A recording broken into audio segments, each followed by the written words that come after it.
Welcome to Pratap classes. दोस्तों, Pratap classes के YouTube channel पर आपका हार्दिक स्वागत है। तो आज हमारा फिर से पार्ट नंबर 3 आ चुका है। एनसीईआरटी आधारित भारतीय संविधान एवं राज्य व्यवस्था से रिलेटेड वस्तुनिष्ठ प्रश्न संग्रह आपको व्याख्या सहित डेली वीडियो प्ले मिलता है।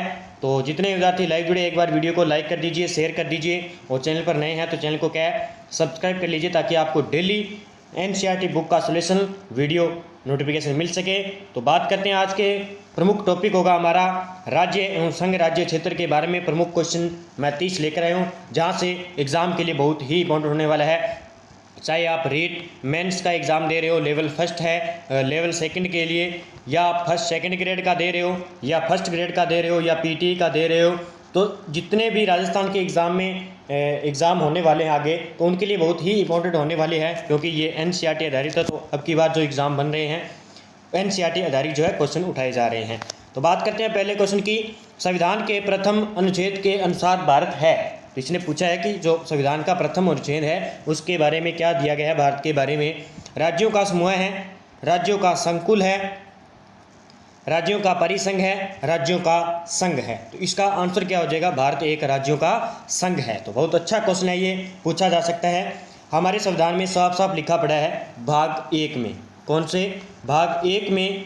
संविधान के कहा गया के अंतर्गत अनुच्छेद 1 से 4 क्या है? अनुच्छेद 1 से 4 तक संघ और उसके राज्य क्षेत्र का उल्लेख किया गया है, ये आपको पता है। अनुच्छेद 1 की बात करें तो अनुच्छेद 1 के अंदर क्या दिया गया है? भारत अर्थात इंडिया राज्यों का संघ होगा। भारत एक क्या होगा? राज्यों का संघ होगा। और 2 में जो इसमें भाग दिए गए हैं, इसी भाग के अंदर भाग फर्स्ट है जो राज्यों का राज्य क्षेत्र। सेकंड की बात करें, इसमें दिया गया संघ राज्य क्षेत्र। 3 नंबर की बात करें तो इसमें ऐसे अन्य राज्य क्षेत्र जो अर्जित किए जा सके सम्मिलित होंगे अनुच्छेद 1 के अंतर्गत। तो ये आपको याद रखना है। आगे बात करेंगे, भारत की देशी रियासतों के विलय में किन 2 व्यक्तियों ने महत्वपूर्ण भूमिका निभाई थी? यानी जब रियासतों को मिलाया गया था तब उनमें भारत के 2 व्यक्ति थे जिन्होंने उनको मिलाने के लिए, भारत के अंदर शामिल करने के लिए उन्होंने बहुत महत्वपूर्ण भूमिका निभाई थी। तो हम उनके बारे में कौन कौन से जो है, सरदार पटेल जवाहरलाल नेहरू, सरदार पटेल वीपी मेनन, सरदार पटेल तथा डॉक्टर राजेंद्र प्रसाद, सरदार पटेल तथा के.एम. मुंशी। तो हम बात करें तो सरदार वल्लभ भाई पटेल और वीपी मेनन का सबसे बड़ा जो महत्वपूर्ण भूमिका रही है रियासतों को मिलाने में। तो कितनी? लगभग 562 देशी रियासतें थी, जिनमें से 559 रियासतों का भारत में विलय हो गया था, लेकिन 3 रियासतें थी, उसके बारे में हम चर्चा करेंगे।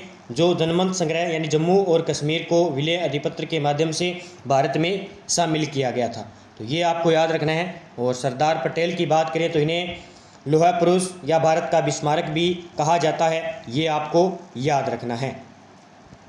तो सरदार पटेल का सहयोग दिया था वीपी मेनन ने, ये आपको याद रखना है। 562 देशी रियासतें थी, जिसमें से 559 तो मिला ली गई थी, लेकिन 3 थी जिन्होंने भाग नहीं लिया था। उनका भी मैं क्वेश्चन बना के ले हूँ जो एग्जाम में पूछा जाता है। 3 नंबर क्वेश्चन की बात करेंगे, भारत में संघ राज्यों का प्रशासन किसके द्वारा किया जाता था?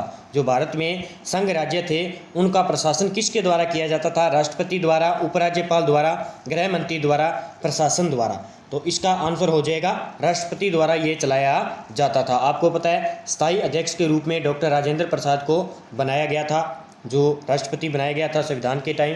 तो संघ राज्यों का प्रशासन जो है राष्ट्रपति के द्वारा किया जाता था। यानी इसके अंदर क्या दिया गया था कि संविधान के अनुच्छेद क्या है कि संविधान के अनुच्छेद 239 फर्स्ट के अंदर के अनुसार संसद विधि द्वारा संघ राज्य क्षेत्रों के प्रशासन की व्यवस्था कर सकती है। और क्या कहा गया? उसके अधीन संघ राज्य क्षेत्रों का प्रशासन राष्ट्रपति स्वयं द्वारा नियुक्त प्रशासन के माध्यम से करेगा। तो इसका आंसर क्या हो जाएगा? 1 हो जाएगा। आगे बात करेंगे 4 नंबर क्वेश्चन की। वर्ष 1948 में सरकार द्वारा भाषाई आधार पर राज्यों के पुनर्गठन के विषय में परीक्षण हेतु नियुक्त प्रथम भाषाई प्रांत आयोग के अध्यक्ष कौन थे? यानी जब 1948 में सरकार द्वारा भाषाई आधार पर राज्यों का पुनर्गठन के विषय में परीक्षण हेतु प्रथम भाषाई प्रांत आयोग के अध्यक्ष कौन थे? तो ये अध्यक्ष थे, ये आपको याद रखना है। तो ये थे एस के धर जो है इसके अध्यक्ष थे, ये आपको याद रखना है। ठीक है, एक भाषाई प्रांत आयोग की नियुक्ति के अध्यक्ष जो है एस के धर को बनाया गया था जून 1948 के अंदर।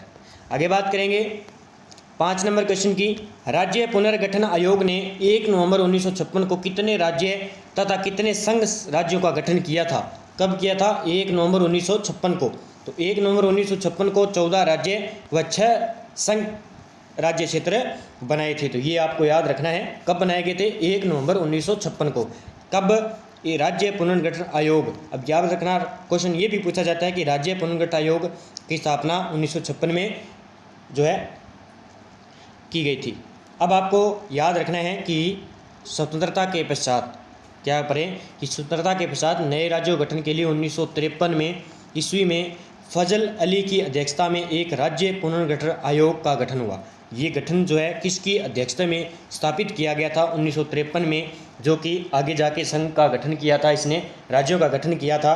तो फजल अली की अध्यक्षता में राज्य पुनर्गठन आयोग 1953। तो ये आपको याद रखना है, ये 1953 में बना था। किसकी अध्यक्षता में? फजल अली की अध्यक्षता में। ये क्वेश्चन पूछ लिया जाता है कि फजल अली की अध्यक्षता में बनाया गया था। और इसके 2 आयोग के अन्य सदस्य थे, के.एम. पणिकर व एन.एच. कंजूरू इसके अध्यक्ष थे। ये आपको याद रखना है। आगे हम बात करेंगे 6 नंबर क्वेश्चन की। नए राज्यों के गठन की शक्ति किस में निहित है? जो नए राज्य थे उनके गठन किया गया था नए राज्यों का राज्य पुनर्गठन आयोग के द्वारा, तो शक्ति किस में निहित थी? ये शक्ति थी संसद के पास। किसके पास थी? संसद के पास। यानी संविधान के अनुच्छेद 3 के अनुसार संसद को यह शक्ति प्राप्त है कि नए राज्यों के निर्माण तथा वर्तमान राज्यों के क्षेत्रों, सीमाओं, नामों में परिवर्तन कर सकती है। तो ये आपको याद रखना है, अनुच्छेद 3 के अंतर ये कहा गया है कि संसद द्वारा कोई भी राज्य का निर्माण कर सकती है, उसके नाम में परिवर्तन कर सकती है, उसकी सीमाओं का। तो ये आपको याद रखना है, अनुच्छेद 3 के अंदर दिया गया और ये संसद के पास है। आगे बात करेंगे 7 नंबर क्वेश्चन की। किस संविधान संशोधन द्वारा दिल्ली को राष्ट्रीय राजधानी क्षेत्र का दर्जा प्रदान किया गया था?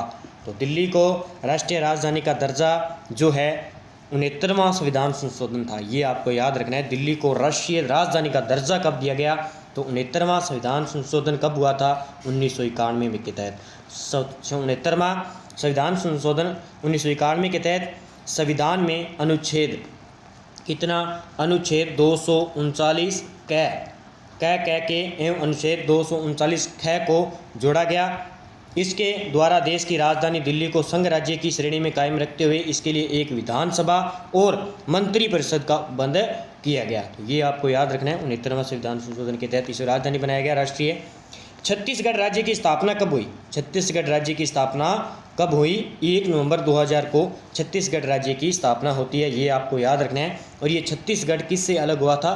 तो छत्तीसगढ़ जो है मध्य प्रदेश, मध्य प्रदेश से अलग हुआ था। किससे? एमपी से अलग हुआ था, जो कि दक्षिण पूर्वी भाग को पृथक करके इस छत्तीसगढ़ को बनाया गया था। 1 नवंबर 2000 आपको डेट याद रखनी है। 9 नंबर क्वेश्चन की बात करेंगे। भारत में कितने संघ शासित प्रदेश है? भारत में कितने संघ शासित प्रदेश है? तो अब वर्तमान में संघ शासित प्रदेश की बात करें तो वर्तमान में कितने हैं? 8 केंद्र शासित प्रदेश है। यानी संघ यानी केंद्र शासित प्रदेश है। संघ शासित प्रदेश कितने कौन कौन से हैं वर्तमान में? एक हमारा है चंडीगढ़, 8 की बात कर लेते हैं। चंडीगढ़, एक है हमारा अंडमान निकोबार, 1 2 अंडमान निकोबार, एक है हमारा दिल्ली, एक है हमारा पुद्दुचेरी, एक है हमारा दमन व दीव, एक है हमारा जम्मू एंड कश्मीर। तो ये आपको याद रखना है, जो दमन एवं दीव ये इनको इकट्ठा कर दिया है।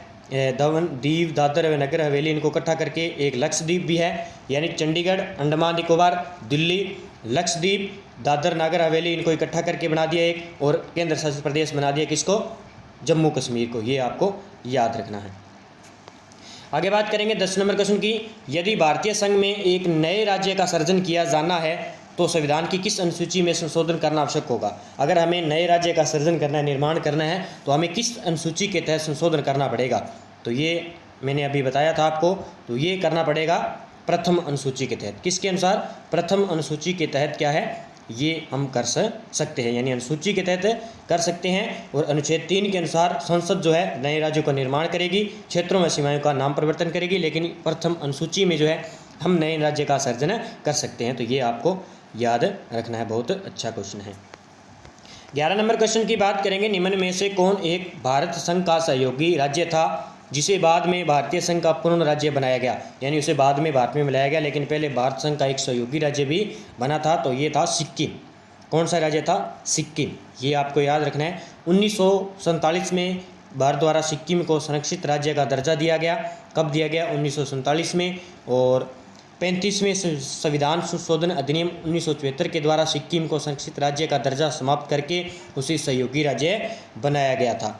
अब ये बात करें तो ये क्वेश्चन क्या पूछा जाता है कि सिक्किम जो है कौन से संविधान संशोधन के तहत पूर्ण रूप से राज्य को दर्जा दिया गया था, यानी 36वां संविधान संशोधन था। कौन सा? 36वां संविधान संशोधन 1975 के तहत क्या है, इसे पूरे भारत के अंदर यानी सिक्किम को पूर्ण राज्य का दर्जा दिया गया था, जो कि एग्जाम में बार बार पूछा जाता है। और कौन सा राज्य बना था? ये 22वां राज्य। 22वें राज्य के रूप में प्रथम अनुसूची के अंदर इसे शामिल किया गया था। तो ये आपको याद रखना है। 12 नंबर क्वेश्चन की बात करेंगे, एक नया राज्य बनाने में संवैधानिक संशोधन के लिए किस प्रकार का बहुमत चाहिए, यानी साधारण चाहिए, 2/3 चाहिए, 3/4 चाहिए, इनमें से कोई नहीं। तो इसका आंसर क्या हो जाएगा? यानी अगर हमें नए राज्य का निर्माण करना है तो आज हमारा टॉपिक है कि संघ और राज्य एवं संघ क्षेत्र के बारे में, तो हम उसके बारे में चर्चा कर रहे हैं। तो हमें क्या है? साधारण बहुमत चाहिए। क्या है? साधारण बहुमत। स्पेशल संसद साधारण बहुमत से किसी नए राज्य का गठन वर्तमान राज्य के क्षेत्रों, सीमाओं, नामों में परिवर्तन कर सकती है। ये मैंने आपको बताया अनुच्छेद 3 के अंदर। परंतु इसके लिए संबंधित विधेयक राष्ट्रपति की सिफारिश से ही संसद में प्रस्तुत किया जाता है, यानी राष्ट्रपति जो है इसके तहत जो है सिफारिश यानी विधेयक प्रस्तुत किया जाएगा। ये आपको याद रखना है। आगे हम बात करेंगे 13 नंबर क्वेश्चन की, भारतीय संघ के अंतर्गत किसी राज्य को शामिल करने की शक्ति किसे प्राप्त है, यानी भारतीय संघ के अंतर्गत किसी राज्य को शामिल करने की शक्ति किसे प्राप्त है। तो इसका आंसर क्या हो जाएगा? संसद को ही है। मैंने आपको बताया था संसद को है। इसका आंसर सी हो जाएगा। अनुच्छेद 2 के तहत संसद विधि द्वारा नए राज्य को भारतीय संघ में प्रदेश या उनकी स्थापना कर सकती है। अब संसद के पास पावर है कि अनुच्छेद 2 के तहत वो क्या कर सकती है भी, संसद विधि द्वारा नए राज्यों का भारतीय संघ में प्रवेश कर सकती है और उनकी स्थापना भी कर सकती है। ये आपको याद रखना है। 14 नंबर क्वेश्चन की बात करेंगे, तेलंगाना राज्य के गठन के पश्चात भारत में राज्यों की कुल संख्या कितनी थी, यानी पहले भारत के राज्यों की संख्या कितनी थी? तो 29 थे। कितने थे? 29। कितनी हो गई है वर्तमान में? कुल पूछ रहा है, तो कुल संख्या कितनी है? वो 29 है। पहले 28 थे, लेकिन तेलंगाना आंध्र प्रदेश से अलग कर बनाया गया। कब बनाया गया ये क्वेश्चन पूछा जाता है। तो तेलंगाना बनाया गया था 2 जून 2014 को। 2 जून 2014 को इसको निर्माण करवाया गया था। अब पूछा जाता है कि किससे अलग किया जाता है, तो ये आंध्र प्रदेश से अलग किया जाता है। आंध्र प्रदेश से अलग कर यानी किसके तहत बनाया गया था? ये आंध्र प्रदेश पुनर्गठन अधिनियम 2014 के तहत किया गया था। ये आपको याद रखना है। तेलंगाना राज्य बना तब 29 राज्य बन गए भारत के, और ये कब बना? 2 जून 2014 को। और ये आंध्र प्रदेश पुनर्गठन अधिनियम 2014 के तहत जो है इसे अलग किया गया था। ये आपको याद रखना है। 15 नंबर क्वेश्चन की बात करेंगे, भारत में निम्नलिखित राज्यों के निर्माण के सही कारण कर्म की पहचान नीचे दिए गए कूट से कीजिए, यानी कर्म बताना है, सही कर्म बताना है हमें सही निर्माण के अनुसार। आंध्र प्रदेश आएगा, हिमाचल बना था, उसके बाद हरियाणा या सिक्किम। तो आपको कर्म बताना है। तो इसमें आपको बताना है, मैं आपको दे देता हूँ ऑप्शन कौन सा सही होगा। 1 2 3 4, 1 3 4 और 4 3 देख। तो इसमें आंसर क्या हो जाएगा? इसका आंसर हो जाएगा बी, यानी 1 और 3 और 2 और 4। तो हम बात कर लेते हैं इसमें क्या क्या है। बी नंबर उत्तर है हमारा। तो 1 नंबर पर ये आ जाएगा, उसके बाद 3 नंबर पर 1, उसके बाद ये आ जाएगा।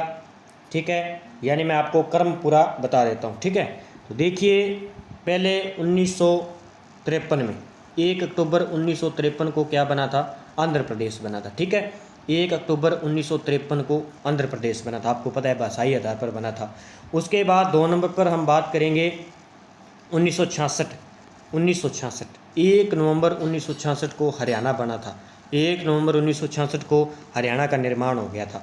उसके बाद बात करेंगे हम हिमाचल प्रदेश की, तो हिमाचल प्रदेश बना था 25 जनवरी 1971 को, ये तो बना था 1971 को।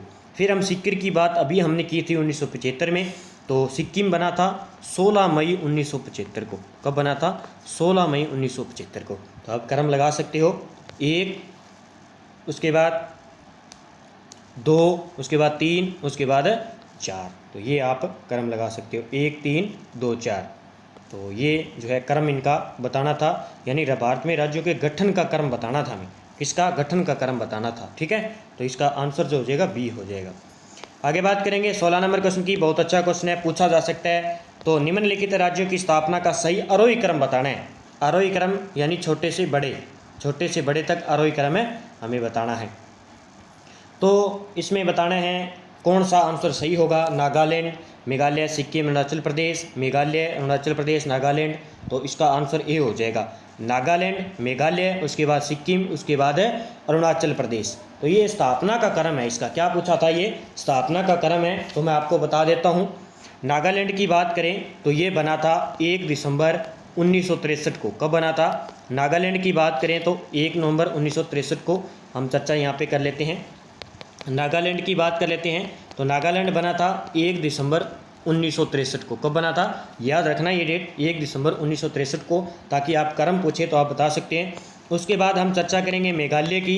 तो ये बना था 21 जनवरी 1972 को। कब बना? 21 जनवरी 1972 को। फिर सिक्किम की हमने बात की थी, तो सिक्किम कब बना था? 16 मई 1975 को। ठीक है। उसके बाद अरुणाचल प्रदेश की हमने बात की थी, ये बना था 20 फरवरी 1987 को। तो ये क्रम पूछा था 63, 72, 75, 87। तो ये आपको याद रखना है। पहले नागालैंड, उसके बाद फिर मेघालय, फिर सिक्किम 75 में, फिर अरुणाचल प्रदेश 1987 में। तो ये क्रम पूछा था। इसी प्रकार आपको क्रम पूछा जा सकता है एग्जाम में, इसलिए मैंने ये क्वेश्चन दिया। इसका आंसर ए हो जाएगा। अब देखिए, बहुत अच्छा क्वेश्चन है, बहुत बार रिपीट होता है। भाषाई आधार पर सर्वप्रथम किस राज्य का गठन हुआ? तो आंध्र प्रदेश। आपको पता है 1953 पर जो इनका गठन किया गया था, 1 अक्टूबर 1953 को। ये डेट भी याद रखनी है आपको। आगे बात करेंगे 18 नंबर क्वेश्चन की। लोकसभा में संघ राज्य क्षेत्रों के लिए कितनी सीटें आरक्षित हैं? तो जो केंद्र शासित प्रदेश है उनके लिए कितनी सीटें आरक्षित हैं? तो सीटें हैं उनके लिए 20 सीटें आरक्षित है। ये आपको याद रखना है। यानी संविधान के अनुच्छेद 81 जो 1 है या ख है के अनुसार लोकसभा के लिए जो संघ राज्य क्षेत्र है उनके लिए अधिकतम 20 सदस्य निर्वाचित हो सकते हैं। और वही बात करें वर्तमान में संघ राज्य क्षेत्रों की लोकसभा सीटें कितनी हैं? लोकसभा सीटों की संख्या 13 है, जिसमें दिल्ली की 7 है, और अंडमान निकोबार की 1 है, चंडीगढ़ की 1 है, दादर नागर हवेली की 1 है, दमन दीव की 1 है, लक्षद्वीप की 1 है, पुडुचेरी की 1 है। जबकि राज्यसभा की बात करें तो राज्यसभा के लिए संघ राज्य क्षेत्र के लिए कितने सदस्य? 4 सदस्य चाहिए। यानी दिल्ली कौन सा रह गया? दिल्ली रह गया था 3, और जो राज्यसभा में, और पुडुचेरी 1। तो ये 4 सदस्य राज्यसभा में। लोकसभा में कितने? 13 सदस्य। ये आपको याद रखना है। आगे बात करेंगे 19 नंबर क्वेश्चन की। तो इसका आंसर क्या हो जाएगा? इसका आंसर ए हो जाएगा। 19 नंबर क्वेश्चन की बात करेंगे, हरियाणा राज्य कब बना था? हरियाणा राज्य कब बना था? ये आपको पता है, 1 नवंबर 1966 को हरियाणा राज्य बना था। आगे बात करेंगे 20 नंबर क्वेश्चन की। निम्नलिखित में से किस वर्ष सिक्किम को राज्य का दर्जा दिया गया? तो 1975 में दिया गया था। ये आपको पता है। आगे बात करेंगे 21 नंबर क्वेश्चन की। अन्य रजवाड़ों के भारत में विलय के बाद भी किन किन राज्यों में भारत में शामिल होना विलंब किया गया? तो आपको पता है कि 562 रियासत थी देसी, जिसमें से 559 रियासत जो है मिल गई थी, लेकिन ये 3 रह गई थी। कौन कौन सी? जूनागढ़, हैदराबाद और जम्मू कश्मीर। इनको रट लेना। ये क्वेश्चन सीधा पूछा जाता है कि निम्न में से किन रियासतों ने जो है विलय पत्र पर हस्ताक्षर नहीं किए थे? तो ये 3 थी, जूनागढ़, हैदराबाद, जम्मू कश्मीर। ये आपको याद रखना है। आगे बात करेंगे भारत का लोहा पुरुष तथा भारत का विस्मारक किसे कहते हैं? तो सरदार वल्लभ भाई पटेल को कहा जाता है, क्योंकि इन्होंने बहुत बड़ी भूमिका निभाई थी देसी रियासतों को मिलाने में, भारत को एकता में मिलाने के लिए। तो आज के जो मुख्य टॉपिक थे संघ राज्य क्षेत्र के और राज्य बनाए गए थे उनके बारे में, तो जो NCERT बुक में दिए गए थे मैंने आपको उपलब्ध करवा दिए हैं। मुझे नहीं लगता कि यहाँ से क्वेश्चन बाहर जाने वाला है।